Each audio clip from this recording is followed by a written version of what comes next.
Oh, geez. Liz is on, by the way. Oh, oh, nice. Oh, nice.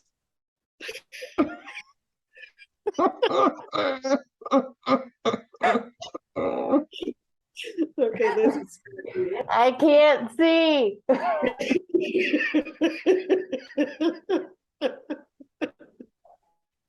I can see you if I look out my mouth.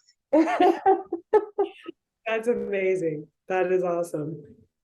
So I think that does a good job of introducing what we're talking about today, which is masking, which is different than the masking that we're used to, or covering. It's also termed as. You can't stay in your mask the entire time. No. You won't be able to do it.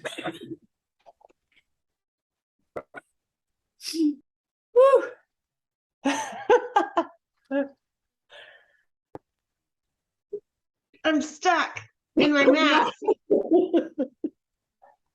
Oh, Attack you. that might be a powerful analogy when you get stuck in the mask Oh, that you've constructed for yourself at work. or at home. That is, that's a good analogy, I think. Yeah. Kate, you look beautiful. It's no fair. Well, I normally do not show up for these things in any sort of makeup. So I thought I would introduce what we're talking about today by the fact that I am wearing makeup and that my hair is straight in my own form of covering or masking. So shall we kick off? Please. Do you want to do an intro really quick? I'm Kate Marieb Coaching. Gwen, you go. Gwen Sandefur, Loud Minds. Liz McLean-Williams, Horizon Coaching and Consulting. And this is Instigating Women Friends, and I'm very excited. So what is covering or masking? I have a definition. This is from the Catalyst group. So people in groups cover or mask because they believe they need in order to feel included at work. They need to, in order to feel included at work, to fit into the prevailing social norms and to avoid potential stigma. People minimize differences with their coworkers. Mm-hmm. So for me, I used to come to work very fancy every single day, full hair, full makeup. I used to work in Arizona, full heels. Yeah. I think my feet can complain about that now. When I moved to Oregon, it got a little different because it was rainy and mascara would run, and I still straighten my hair every day, but I began to fit in with the more prevalent social norms. So the flannel, I'm looking at Liz right now, the flannel became more in my wardrobe. And I just noticed that now that I'm in Northern California and working from home, I've adopted more of the au naturel look where I'll do my hair, but I won't do any makeup any day. But just my experience with covering. What about your guys's?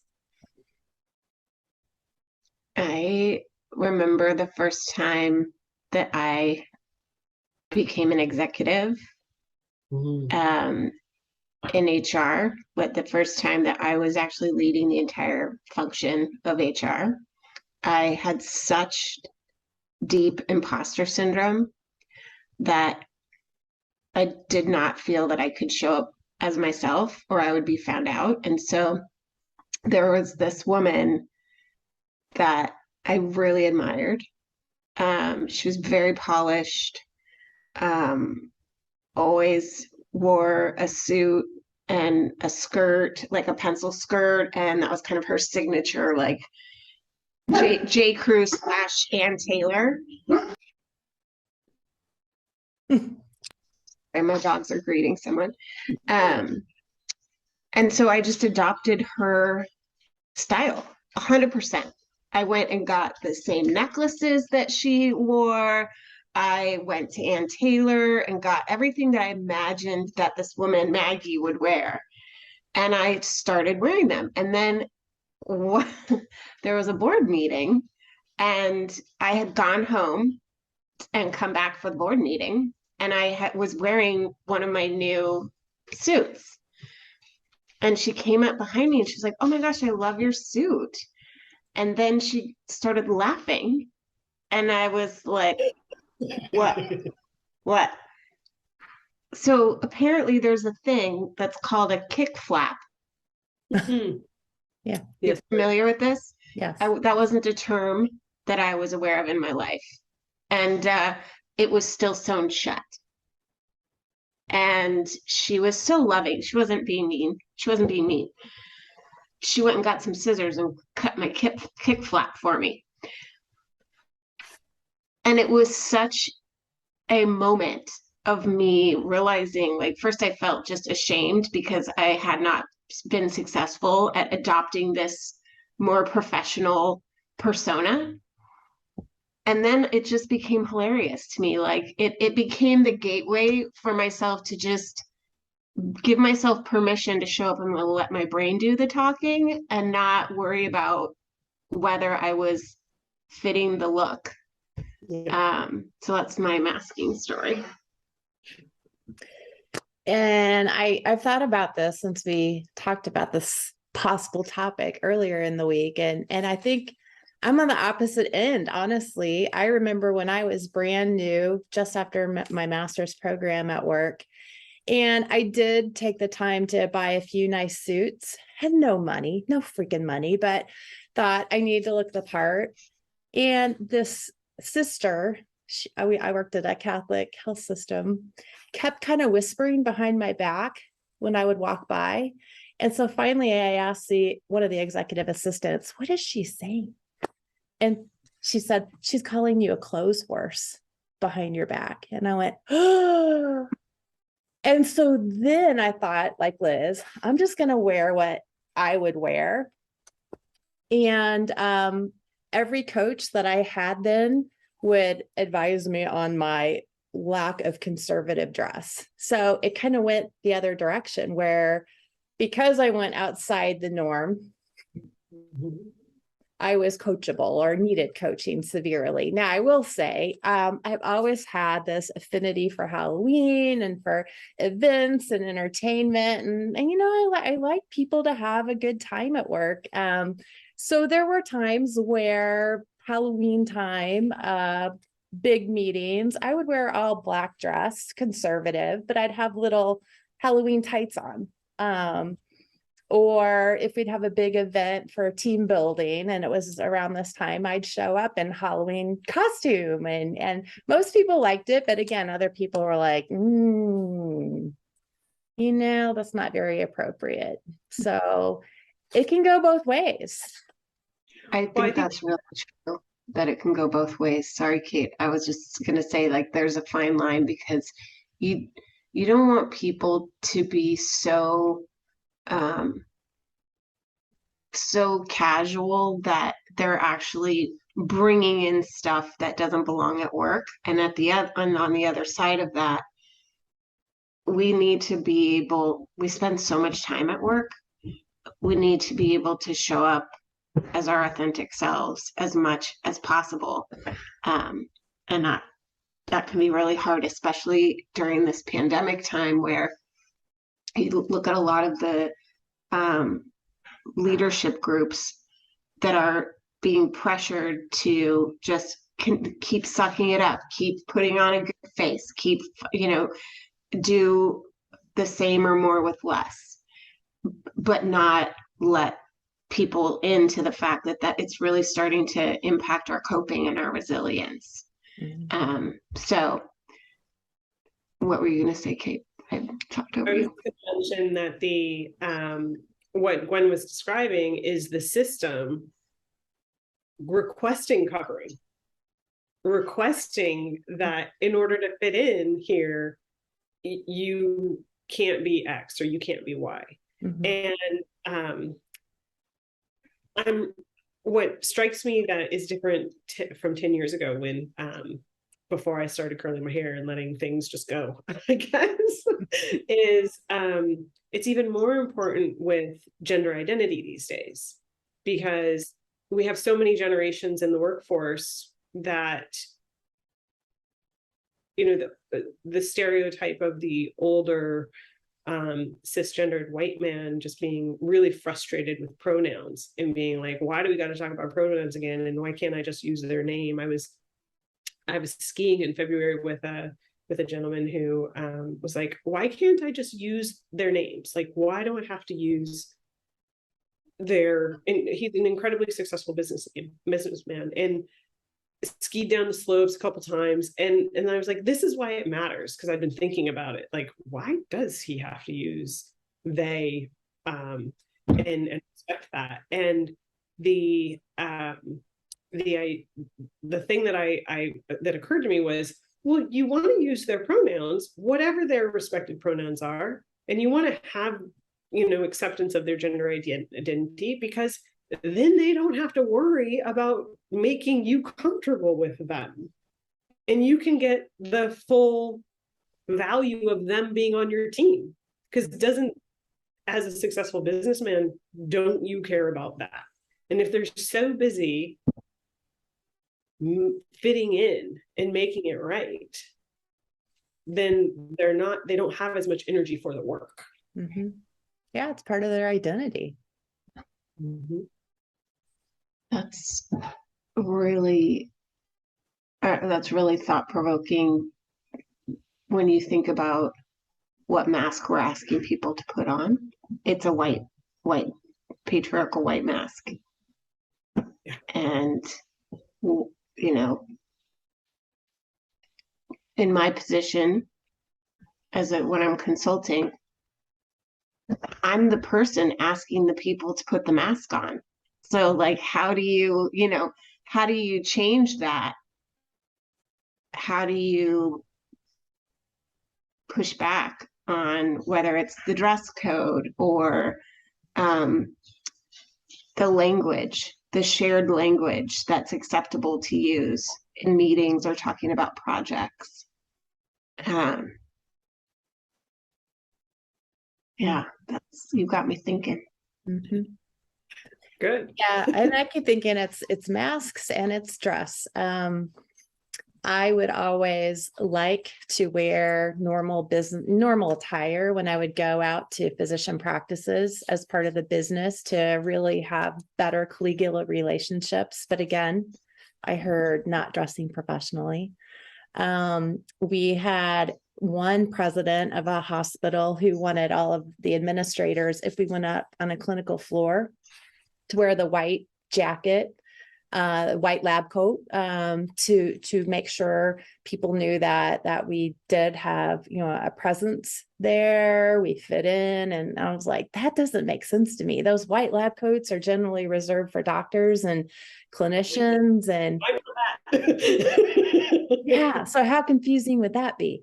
So it's just interesting, even in a patriarchal medical model, there's a lot of discussion and debate about what to wear, what you're communicating. Well, the Catalyst infographic also has who does mask, and you'll be curious to find out that 45% of straight white men cover or mask. Mm. So it's a universal sense of, how do I belong in this group? How do I get to be a part of the in-group? Mm-hmm. I believe that. Fascinating. And I wonder what a world would look like if we didn't have to wonder if we belonged, if we just did. Well, I think I've tried. And what happens is those that aren't on board with that do try to excommunicate you because you're not trying to fit into whatever community or whatever group, and it's uncomfortable for them. But I do believe the statistic. I think I've heard 50 to 70% of men have imposter syndrome. That goes along with that. When you have imposter syndrome, you try to mask something. Yeah. Go ahead. Great genius, Brene, talks about the idea of belonging, right? And the currency of belonging, and having that be conditional. The fitting in versus belonging, right? And putting the mask on allows you to fit in. And belonging is truly getting to show up as yourself and be accepted. And, one of the two things that come to my mind that we can do are create our own tables. If you think about having a seat at the table, feeling really conditional based on whether you can successfully mask, we create tables where you're actually allowed to show up in a vulnerable way. And I think as coaches, I have a white male client right now who, every week I'm introducing language to our coaching discussion that is around vulnerability and shame and, creating your own internal compass. And he's super into it, but it's very uncomfortable and it's very novel for him. And so I think that those are the things that we can do, is be the people to give everyone permission, but also impact the systems that we're a part of. I'm thinking about myself in my consulting role and how I can question those norms and those conditions for people belonging. Mm-hmm. I think that's good. And I'll just keep going along a train of thought I have after reading a book called Talking to Strangers this week by Malcom Gladwell. Don't know if the two of you have read it, but even going beyond the mask, mental mask that we think we're putting on, they've proven that we all think we have the same expressions, facial expressions. We all think, even just in the Western world or even in different cultures locally, everyone has same facial expressions. And we try to read those expressions around the table and on Zoom and in a meeting. They're proving that no, in fact, the person, as they've researched, may think they showed shock or may think they showed anger after in research. And they only really show up maybe 10 to 20% impact of that facial expression they believe they're showing. And only half the time is it the expression you would think. So that really was interesting to me, because I know whether as leaders or as coaches, we've been taught to, read that body language, read that expression. And they're showing judges, policemen, leaders, politicians just fail insufferably at actually doing that. And it's better to have a computer look at the record of someone to know if they can deal with being let out of jail for a period of time and show back up, or resumes, interviewing people, better not to see them at all and look at their paper. Wow. Or interview them on the phone to get a much more authentic read on what that person is thinking and feeling. And I was like, holy crap, it goes even beyond here's how I think I want to show up today. It's the subliminal. That is so fascinating. Yeah. I propose we talk more in our next recording about showing up and how we manage ourselves showing up in different forums. Yeah, sounds good. I agree. Well, thank you for this. Yeah. So what are we getting from this today? We don't know what the heck we're supposed to do to show up. No, I think so. Oh, geez. I know what I'm doing. What are you doing? I'm going to try to impact the dress code where I consult. Thank you. I would appreciate that. That's my plan. I'm gonna say, how do we make this dress code more welcoming, more equitable, more honoring of diverse ways of being? Awesome. Thank you. Oh, get them, Liz. I would agree with that. And I would probably close with anchoring on what you said, Gwen. The idea of belonging is more easy when we are blind, Mm-hmm. when we are not judging, Mm-hmm. when we have less to go on than what our eye tells us. Mm-hmm.